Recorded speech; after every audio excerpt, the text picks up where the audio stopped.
In this episode of Raiders history, we look back on the franchise's first Super Bowl win against the Minnesota Vikings. On January 9th, 1977, the Raiders would face the Minnesota Vikings in Super Bowl 11. The Raiders had made their first Super Bowl appearance at Super Bowl II in 1968.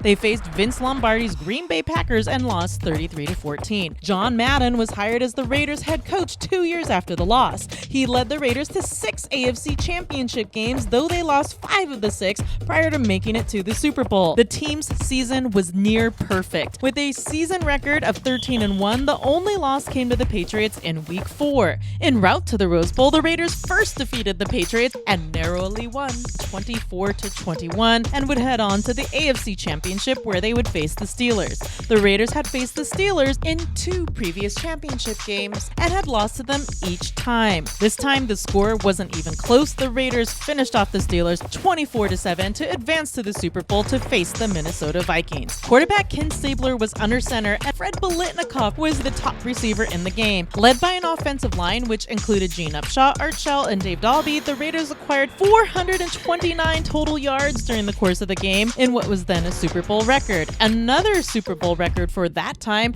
was that the team put up 288 yards in the first half. Though the first quarter was scoreless, Earl Mann got the Raiders 16-point scoring feast going in the second quarter, converting a 24-yard field goal. Tight end Dave Casper then caught a 1-yard pass from Stabler to secure the first touchdown of the game. Pete Banaszak crossed into the end zone on a 1-yard carry for the third Raiders score, and the Vikings went to the locker room scoreless at halftime. As time ticked away in the third quarter, Vikings quarterback Fran Tarkenton would connect with Sammy White on an 8-yard touchdown pass. The Raiders scored twice more in the fourth quarter to stretch their lead. Willie Brown intercepted Tarkenton and returned it to the house 75 yards for another Raiders score. Though they would miss the extra point, by that time, the team had taken a commanding 25-point lead in the game. The Vikings did score on another touchdown with 25 seconds remaining on the clock, but that's what experts would call a garbage time touchdown. The final score of Super Bowl 11, the Raiders 32, Vikings 14. The Raiders went back to Oakland where a parade was held in their honor.